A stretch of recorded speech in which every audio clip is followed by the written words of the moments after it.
Hello and welcome back to another episode of a weekly Waypoint. Today we are playing Fortnite OG, which is the kind of mini-season they've done where they've brought back the original map with the original weapons.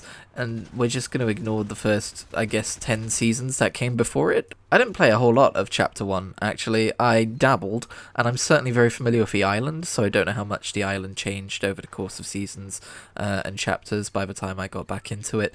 But yeah, I don't necessarily have a lot of nostalgia for Chapter 1 of Fortnite, and I find it really weird that they're calling it Fortnite OG, considering that there were 10 entire seasons of Fortnite before it. But then I don't know how much I remember of the actual original Fortnite map, because this feels like that one, but I'm sure I feel like they did a new map for Fortnite Chapter 1, so I don't know what's happening anymore. This has released recently to wild success, because everyone who was 12 when this was the original map is now like 17 or 18, and it feels like their entire life has gone by, and this is like super nostalgic for them. Whereas I'm 28, so it doesn't feel like a lot of time has passed since this was the original Fortnite, since this was the current Fortnite, I guess I should say. And let me tell you kids, the passage of time, boy does it warp as you get older, because I remember being 17 and 5 years previously being 12 was like an entire lifetime ago, whereas now I still feel like I'm 23. Honestly, I don't think much has changed in 5 years. I mean, I'm sure it has, but it's just weird, okay? I haven't been really that into Fortnite lately. I don't think I even played the previous season. I don't think I even logged into it. But it made me realize how ready I am to spend money in this game compared to other free-to-play games, because I booted this up and I was just like looking at like the battle pass and like everything they're doing, and I was like, yeah, sure, I'll get a month of Fortnite crew. And then I like stopped myself on the purchase screen. I was like, I don't even know if I'm going to continue playing this. I have so many other games I'm playing right now. There's going to be a new Halo Infinite season out soon as well.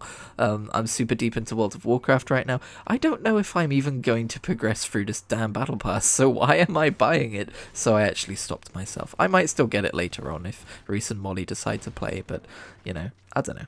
The rewards themselves in the past seem cool, but also my locker is full of presets, because I have a lot of stuff in this game already. I don't have any regrets. I know people talk a lot about regret purchases in Fortnite, like, oh no, I can't believe I spent so much money in Fortnite. You know, I work a job, and I know that I don't put too much money into this game on a monthly basis. I'm not a whale. I just have played steadily for a decent amount of time, and I was super into it at one point. You know, it's fine. It's fine. But that being said, I was like, do I really need to be spending this money right now? Nah, we'll hold off. The main worry for me in Fortnite is that the game won't feel satisfying to play if I don't have a battle pass to progress through, or a premium battle pass, I guess, to progress through as I play. But I had a lot of fun playing this match, so I don't know, maybe I should, you know, reevaluate that way of thinking. I'm pretty sure I played against mostly bots in this match, by the way. I know there were some players in here, but I don't think I met them until later on. But yeah, the original Fortnite map, I remember it. If it is the original, I swear the Chapter 1 map was different. I swear it was different to this. I don't know. Please, if someone is up to date on their Fortnite lore, feel free to let me know in the comments. I feel like this is the pre-Chapter 1 map, but it can't be, right? Oh, and by the way, not to sound too smug, but I've known they would do this since day one. Like, the day I realized that Fortnite was going to be like an evolving landscape, an evolving world, I was like, oh, they absolutely bring back the original map one day to, like, cash in on that nostalgia. That's absolutely the plan here, and I think this is something that they've had in their back pocket for many years now. But also, it's nice to be able to play zero build on this map, so there's that. You may notice that I am playing as Eren Yeager, and that's because I'm a week late on this, but I just watched the final Attack on Titan episode last night, and I'm not going to say anything about it here. I'm certainly not going to spoil anything, but I will have full discussion on the entire show this Friday. But yeah, if that appeals to you, look out for it in your subscription box. I'm not even going to tell you whether I liked it or not. This part of the video is basically just me advertising a future video, sorry. It's just on my mind, okay? It's the kind of thing that you watch a finale of, and then you just kind of do that Last of Us meme, where you're just kind of like coping. Anyway, something that did happen within the weekly parameters of the gap between episodes of the weekly Waypoint, boy, there has to be an easier way of saying that. Something else that happened this week There we go. It's 10.2 came out for World of Warcraft, which means my druid finally got to go to the Emerald Dream. Again.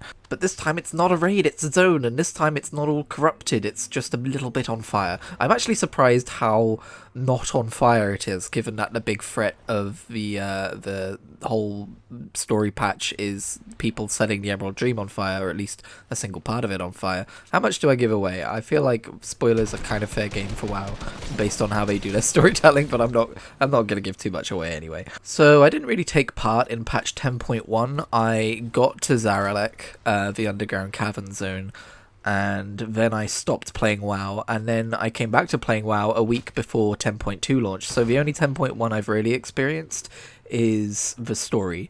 I say this because I don't know how much of this stuff has been in the game for a little while, but I feel like they are making really good strides to making overworld content in 10.2 like an actual thing for endgame for people to do, because obviously that's one of the features of 11.0 of the next expansion, The War Within, is delves, which is like their answer to making overworld endgame content competitive in terms of doing dungeons or raids. So clearly they are working towards making endgame content for people who don't like doing Mythic plus dungeons or, normal plus raids. And I think the way that's manifested in 10.2 is the sheer amount of stuff there is to do besides just world quests and questing. There's the Super Bloom event every hour, there's the Emerald pod things, there's plenty of stuff. Of course there's always the elites and stuff as well. There's the Emerald Frenzy event that happens. I am actually delighted because I had my reservations about them pursuing more overworld endgame activities. I wasn't sure if they would be able to really make it interesting, but honestly, everything they've added to endgame overworld content is better than what has preceded it, because I think ever since Shadowlands, world quests have been a pain in the backside, and that continues in 10.2. There is a world quest where you have to feed pears to these sleeping animals, but the pears are few and far between. You have to kill a bunch of mobs to get to them, usually long after you've needed to kill the mobs for the sake of a world quest by itself, which means it doesn't feel satisfying, it just feels like a chore. And then, you can only wake up the dreaming animals with the pairs or whatever, and it's just a massive pain in the ass, and I don't know why it needed to be such a pain in the ass. World quests are fun when they are quick and easy to do, like they were in Battle for Azeroth. So I'm a little bit disappointed that they're insisting on that. But anyway, in terms of World of Warcraft, I haven't just been doing 10.2 endgame content. I've also been leveling alts, which is one of the things I wanted to resub to WoW for. The main thing I was missing from World of Warcraft wasn't the prospect of new content. Even though the new content's really good, it was the prospect of being able to just mindlessly level alts and farm transmog and mounts and stuff from old raids. Those are the two activities I like doing the most in World of Warcraft. So, as you may have seen in my latest World of Warcraft video, I have made a Eridar. I unlocked the red Eridar skin for the Draenei, and I've made an Eridar, and I have called it Shammy Shims because my friend Reese's main character is called Shimmy Shams, and he's a fire mage, and I've been leveling him, and I've been having a really fun time. Fire mage is super fun. It's a really slow start, but it gets really fun really quickly. And in terms of what I've been playing this week, it's been a lot of World of Warcraft, to be honest. I haven't played much RuneScape since resubbing. I was trying to keep up with the dailies for a bit, but I realized that would just kind of make me burn out on a game, so I'm gonna give it a little bit of a break until the next quest comes out, which should be... Actually, is that today? I should go check on that. Nope, today's update was graphical updates to dungeons and microtransactions. Boy, RuneScape never changes. Anyway, the final Fort for Infree quest is meant to be coming later this month, so I figure I'll just hang back until then. I do have a year's subscription to that game, so it's not like I'm really going to be going anywhere too far, but I think it's healthy to take breaks, Speaking of being healthy, I haven't listened to the Fake Doctors Real Friends podcast in ages, which, if you're unaware, is the Scrubs rewatch podcast, but lately they've been doing some episodes besides Scrubs-related things. And this is going to sound like a really weird left turn in terms of the stuff I normally talk about in the Weekly Waypoint, but bear with me. They had the, I forget what he's called, he's like the health secretary in the US government, whatever they call their one. They had him on, and he was talking about like how social media is affecting like the mental health of young people and stuff like that. And of course, this is the perspective of one person, but it is also the perspective of someone who is pretty well learned and professional in there. And it made me think about my life and how I'm happy to be, but how online based I am as a person. And he was talking about the importance of like literally for mental health, like seeing your friends offline is important as opposed to just like talking to them online all the time. I was like, he's talking about me. But I don't know, it's interesting to think about because smartphones and the rise of social media really happened while I was in secondary school.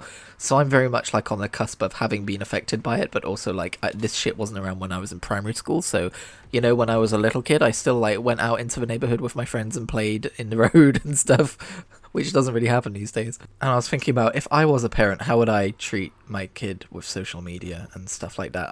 I would certainly be one of those people who's like, don't do what I did. I'd be one of those hypocrite parents who I hated as a kid. I would be one of those. No, but as a teenager, I grew up with a very online presence and a very online life. And I'm pretty naturally an introvert, so I don't feel like it really took away from any time I would otherwise be spending out in the world. But it did make me stop and think like, maybe like I should consider how my life has been affected by social media. And it made me realize like people talk about TikTok and how addictive it is all the time. And I feel like, I've just talked at length about World of Warcraft, so we've all got our vices. But TikTok is like the one thing I will not do. And originally it wasn't because I was making a conscientious choice to not do something which might be addictive. It was because I didn't care. It's because I was like, I don't really care about short form video content. I don't really care for TikToks in general. I'm not going to download the app. But now, after hearing from so many people about how addicted they are to TikTok and how much time it eats up and all that stuff, it's made me stop and go, I'm not going to try TikTok, I don't think. Like, I've dabbled a couple of times and it's all been like really toxic, horrendous stuff, but I think the algorithm just doesn't have me figured out yet. But I don't think I'm ever going to get TikTok. And I look at all the time I've spent on Twitter and I wonder like if I would have been more motivated to go out and talk to real people instead of just making it a tweet. I have had breaks from Twitter before and I feel like it hasn't really affected my life. I feel like the way my personality is and the way that I behave with Twitter and other social media means I'm not one of the more susceptible cases in terms of how it's affected people. But still, if I was born like 10 years earlier, I wonder how different I would be as a person. But the main thing I'm getting at here is this, and this is something I already knew, but it's always good to have a reminder from a new voice. But this idea that the world as we see it through the lens of the internet and our life online and what social media feeds us is just one aspect of life. And it's really necessary and healthy to get offline and go out and see the world with your own eyes before coming to any conclusions about the world as a whole, which again is one of those things that sounds really obvious, but then think about how you've like felt after reading a bunch of Twitter or something, how conclusions you've reached about the world as a whole after doing that. So yeah, just get offline at some point, go out, see your friends, and live your own life. There you go. There's words from someone who doesn't do that very often. I mean, I'm an introvert with anxiety issues, but Anyway, enough preaching from me. We are coming up to the end of this episode, and it's an interesting end to the match. That's what I'm going to say, but I will, after the video ends, include the raw footage version of that so you can hear my reaction to what happens. By the way, I'm curious and also naive because a call for comments never ends up in many comments and I end up feeling silly, but if there is a game which you prefer to see in the weekly waypoint, I would be interested to hear it, like literally just from a preference point of view. Do you click on these videos based on the game or based on the title and the topics within? Like, is there a game you are more likely to click on than others? I am not about to adjust everything I do for the sake of meta data and analytics, don't worry, but like, I can't help but be curious when I'm choosing a game to play for the weekly waypoint. I always go, how is this gonna land though? All I really know is that Unreal Tournament seems to be cursed at this point. People don't seem to click on the Unreal Tournament 99 videos, which is a shame because I like including those. But other than that, like, you know, I wasn't sure if World of Warcraft would do any good last week, but it did. And also, I'm still experimenting with highlighting outlines of characters and stuff in thumbnails to make them more, like, poppable. Speaking of poppable. But yeah, let me know in the comments if you like. Don't have to, not your dad. Also, leave a like on the video if you liked it. If you liked that stellar gameplay I just showed you, or if you liked the grand epiphany I shared with you about life happens offline. Wow, what a shocker. Anyway, catch you next week.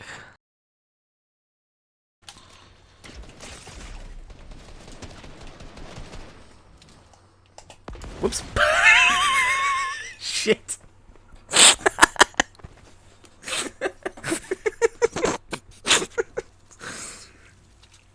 Oh my god. I'm a fucking idiot. That's fucking hilarious.